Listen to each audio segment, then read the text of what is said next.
देखिए, पिछले लंबे समय से एसएफआई हिमाचल प्रदेश के अंदर लगातार आंदोलन कर रही है। उसके कुछ मुद्दे हैं, उन्हीं मुद्दों को लेकर हम इससे पहले विधानसभा भी गए थे। उसके बाद राज्य भवन आज उसको लेकर गवर्नर हाउस भी आए हैं। इससे पहले हम शिक्षा मंत्री से भी इसको लेकर मिले थे, सीएम से भी मिले थे, लेकिन उस पर अभी तक सिर्फ आश्वासन मिले। इस पे जो कुछ हमारे मुद्दे हैं वो है राष्ट्रीय शिक्षा नीति, जो आज पूरे देश के अंदर एक बहुत बड़ा मुद्दा बनकर सामने आया है, जिसमें सही मायने में अगर उसको देखा जाए एक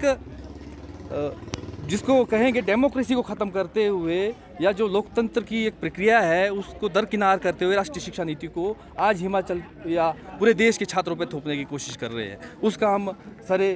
लंबे समय से विरोध कर रहे हैं कि राष्ट्रीय शिक्षा नीति को जो है वापस लिया जाए। राष्ट्रीय शिक्षा नीति जैसा एक ऐसा शिक्षा व्यवस्था हमारे देश के अंदर है, प्रदेश के अंदर है, जो हमारे देश के अंदर प्रदेश के अंदर जिस तरह से कैंसर जो है इंसान को धीरे धीरे ख़त्म करता है, धीरे धीरे उसकी जड़ें अपनी मजबूत करता है, उसी तरह राष्ट्रीय शिक्षा नीति जो है वो शिक्षा को धीरे धीरे जो है ख़त्म करने का काम जो है हमारे देश के अंदर जो करेगी। और उसके दूसरा जो बड़ा मुद्दा है, 10 साल हो गए हैं हिमाचल प्रदेश के अंदर एससीए जो चुनाव है, छात्रों की जो डेमोक्रेटिक राइट है उसको जो बैन किया गया है। हर बार सरकार बदलती है, कांग्रेस ने उसको बैन किया, उसके बाद बीजेपी सत्ता में आई। बीजेपी ने जब सत्ता में आने से पहले बड़े ज़ोरों शोरों से कहा था अगर वो सत्ता में आते हैं तो छात्र संघ चुनाव को बहाल करेगी, लेकिन 5 साल बीजेपी सत्ता में रही, छात्र संघ चुनाव बहाल नहीं हुए। अब कांग्रेस भी सत्ता में आई, उसने उससे पहले कहा कि हम छात्र संघ चुनाव करवाएंगे, छात्रों की जो डेमोक्रेटिक राइट है उसको बहाल करेंगे, लेकिन सरकार बने हुए लंबा समय हो गया है, लेकिन छात्र संघ चुनाव पर अभी तक कोई चर्चा, कोई बहस जो है लंबे समय से देखने को हमें नहीं मिली है। उसके अलावा जो मुद्दा है हिमाचल प्रदेश विश्वविद्यालय के अंदर पिछले लंबे समय से जो वीसी है, जो चांसलर है, उसकी पोस्ट खाली है,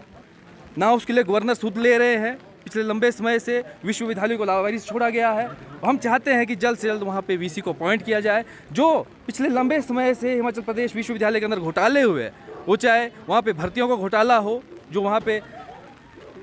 रिक्रूटमेंट गई थी प्रोफेसरों की, उसमें 70% जब आरटीआई के माध्यम से हमने उसको निकाला, उसमें खुलासा किया कि 70% जो है वहाँ पे प्रोफेसर जो है इनलीगल रिक्रूट किए गए हैं। उसको लेकर जो है जब तक वहाँ वीसी नहीं बैठते हैं उस पर कोई कार्रवाई नहीं की जाएगी। गवर्नर साहब उसको अभी तक दर्शक बन के देख रहे हैं, इसलिए हम उसका घेराव करने भी यहाँ आए हैं। और एक बहुत बड़ा मुद्दा हिमाचल प्रदेश के अंदर है, पिछले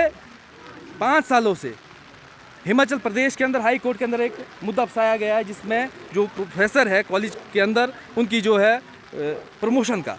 अब आज 5 साल हो गए। हिमाचल प्रदेश के अंदर 104 कॉलेज ऐसे हैं जहां पर प्रिंसिपल नहीं है। अब बिना प्रिंसिपल के, बिना वीसी के किस तरह से कैंपस चलेगा, किस तरह से यूनिवर्सिटी चलेगी, किस तरह से कॉलेज चलेंगे, हम इस बात को नहीं समझ पा रहे। और सरकार इसको लेकर क्या कदम उठा रही है, क्या बात कर रही है, उसको लेकर उसका कोई बयान नहीं है। शिक्षा मंत्री आज उनको शिक्षा से ज़्यादा जो उनके बयान हैं वो ज़्यादातर पीडब्ल्यूडी के आते हैं, कहीं रोड बन रहे हैं, नहीं बन रहे, लेकिन शिक्षा को लेकर वो कोई सुध नहीं ले रहे। इतने बड़े बड़े भ्रष्टाचार, इतने बड़े घोटाले हमारे प्रदेश के अंदर शिक्षा के क्षेत्र में हो रहे हैं, लेकिन उस पर कोई भी बयान जो है हमारी सरकार, हमारे शिक्षा मंत्री, यहाँ तक कि गवर्नर, जिनका काम है स्टेट के अंदर लॉ एंड ऑर्डर बनाने का, गवर्नर साहब जो है चांसलर है विश्वविद्यालय के, शिक्षा का स्तर उन्होंने देखना है, किस तरह की शिक्षा देनी है, उसको लेकर अभी तक कोई बात जो है गवर्नर साहब भी नहीं कर रहे। इस मुद्दों को लेकर आज हम यहाँ पे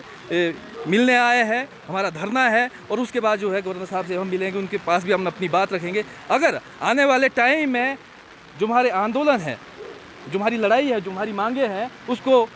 हमने सरकार के पास भी गए, अब गवर्नर महोदय के पास आए, अगर ये भी हमारी मांगों को नहीं सुनते हैं, नहीं मानते हैं, तो मजबूरन जो है हमारे को छात्रों को लेकर शिमला की सड़कों पे उतरना पड़ेगा, प्रदेश की सड़कों पे उतरना पड़ेगा, और इस आंदोलन को जो है तीखे कदम से हम आगे बढ़ाएंगे।